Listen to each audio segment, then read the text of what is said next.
ग्राम पंचायत बेलों में पोखरे के निरस्तीकरण पर ग्रामीणों का विरोध। नायब तहसीलदार पहुंचे मौके पर। विकास खंड थेकमा के ग्राम पंचायत बेलों में गाटा संख्या 370 की पोखरे को निरस्त करने के निर्णय के खिलाफ गांव के प्रधान और सैकड़ों लोगों ने जोरदार विरोध प्रदर्शन किया। नायब तहसीलदार मार्टिनगंज ने मौके पर पहुंचकर स्थिति का जायजा लिया, जहां उन्होंने मंदिरों के अस्तित्व को देखा। अधिकारियों ने बताया कि गांव के हित और जल बहाव को ध्यान में रखते हुए सही कदम उठाए जाएंगे। नायब तहसीलदार ने कहा कि कुछ महत्वपूर्ण दस्तावेज मिले हैं, जिन पर वे जल्द एक रिपोर्ट बनाकर उच्च अधिकारियों को सौंपेंगे। दूसरी ओर ग्रामीण लगातार नारेबाजी करते हुए विरोध प्रदर्शन में सक्रिय रहे। अपरिहार्य रूप से थाना गंभीरपुर और ग्राम पंचायत बेलों में मछली मारने को लेकर तनाव की स्थिति उत्पन्न हुई है, जिसे संभालने के प्रयास किए जा रहे हैं।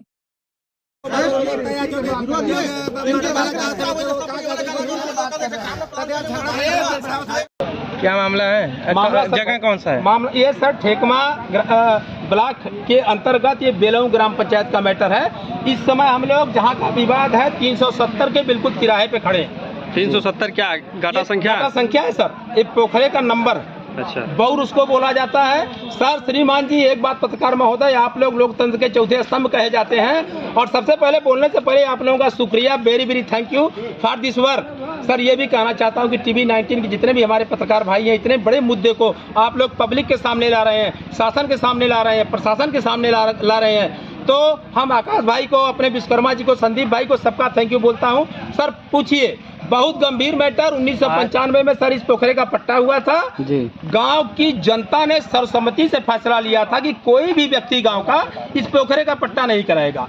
लेकिन सर दुर्भाग्य से कुछ भाई हैं, वो लोग बढ़ावे में, बहकावे में आकर उन लोगों ने करा लिया। सर जितना बड़ा नुकसान हुआ था, उस नुकसान की भरपाई तो नहीं हो पाई, लेकिन जनता के अंदर इतना गुस्सा, इतना आक्रोश था, लोगों ने सर मछली मारने नहीं दिया। अच्छा, एक सवाल आप पूछ रहे हैं जी।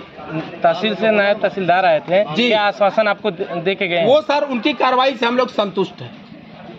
एनटी महोदय की कार्रवाई से हम लोग संतुष्ट हैं। बिल्कुल जो रियलिटी है, एक थोड़ा सा उसमें लेकिन लगा हुआ एक बात कि जो दो राजबाहे आके मिलते हुए हैं, एक खेती वाला सर, एक गोसड़ी गोठाव ग्राम पंचायत से जो आके मिलता है ताल में, उसकी लोकेशन सर अभी तक सर जी ने नहीं देखी है। तीसरी चीज कि ताल में चले 250 से 300 बीघे की जमीन, धान की फसल जो है वो तो नष्ट हो गई, गेहूं की बुआई नहीं हो पाएगी सर। पोखरा विवादित है।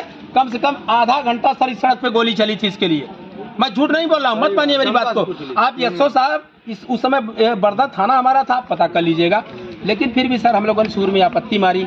21 दिसंबर 2022 की घटना है। कम से कम सर 50 लोगों की साइन है, और जो घटनाक्रम बता रहा है कि हमारी जो भी इस समय की क्या बोलते हैं कि ये एसडीएम साहिबा है, शायद वो ना समझे, उनका कसूर भी उतना नहीं मैं दूंगा। इससे पहले जो साहब थे, उन्होंने मामले की गंभीरता को देखा, साइन नहीं किया सर, पट्टा अप्रूवल नहीं हुआ है, पहली चीज। दूसरी चीज सर, मैं इस व्यक्ति के ऊपर दबंगई, गुंडई 420 का मुकदमा करने जा रहा हूं। गांव की जनता की मांग है, अगर तुम्हारा पट्टा अप्रूवल नहीं है तो किस हैसियत से तुमने 2.5 साल तक इसमें मछली मारा है सर? इसकी बोली बेस जहां पर थी 90,000 थी, वो बोली सर कम से कम अगर लगे, सिंगल फाइल थी, कम से कम 20 लाख की बोली इसकी लगेगी गाँव में। तो राजस्व का नुकसान नहीं सरकार को हो रहा है? क्या योगी जी का यही फरमान है? क्या हम लोग प्रशासन के लोग मिलकर योगी जी को बदनाम नहीं कर रहे हैं सर? अभी अगर देखा जाए जिस तरह से स्थिति इस गांव की बनी हुई है जी, और दूसरी तरफ अगर पोखरे के भीटे पे देखा जा रहा है तो मंदिर भी बना है। तो जब यह पट्टा हो रहा था तो आपने इसकी आपत्ति जाहिर की थी कि पोखरे के भीटे पे मंदिर है, और क्या अधिकारी इस बात को जानते थे या बिना जाने ही पट्टा जो स्वीकृत किया गया? उसमें जब उनको आपत्ति दी गई जी, तो उस समय विशाल कुमार सर एसडीएम हुआ करते थे जी। एनटी साहब कौन थे, उनका नाम हमारे जहन में नहीं है। हम लोगों ने आपत्ति दिया, उस समय सर ने बोला कि नहीं, हम मतलब सर्वे करा के हम रिपोर्ट ले लेंगे। लेकिन सर बैड लक, आप जो पट्टा स्वीकृत नहीं हुआ उसकी मूल कॉपी देख लीजिए, पट्टा कहीं से नहीं स्वीकृत है। केवल 90,000 जो बेस प्राइस लगी थी उसकी रसीद कटी है, और एक रसीद पर सर एनटी महोदय की साइन। अभी जो नायब तहसीलदार आए थे मौके पे, आप लोगों के द्वारा ये कहा जा रहा है कि धान के फसल को जिस तरह से नष्ट हो रहे हैं पानी के भराव से जी, और आपने जो मौके पे बंधे को दिखाया है, मौके पे बंधा भी दिखाई दे रहा है, तो मंदिर की बातों को आपने रखा है, तो उन्होंने क्या कहा है? मंदिर की बात पे वो बोले कि नहीं ये धार्मिक स्थल है, जी। क्योंकि घाट की प्रक्रिया भी होती जी। है। और दूसरी सर, कुछ लोग आरोप लगा रहे हैं कि नहीं 21 दिसंबर 2022 को पट्टा हुआ था, जी।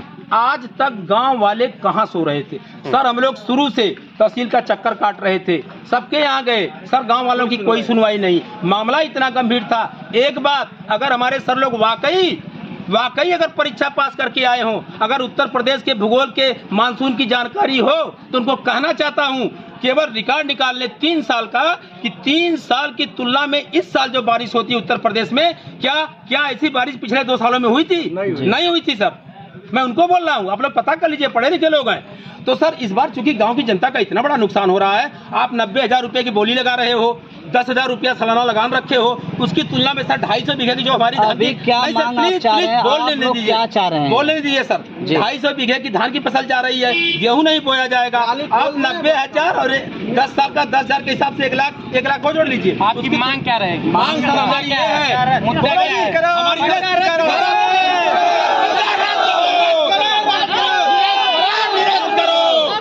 1132 निरस्त हो, 1132 निरस्त हो, और का पोखरा रद्द करो, पोखरा रद्द करो। If you like this video, please share and subscribe of channel. Also don't forget press the bell icon for regular updates.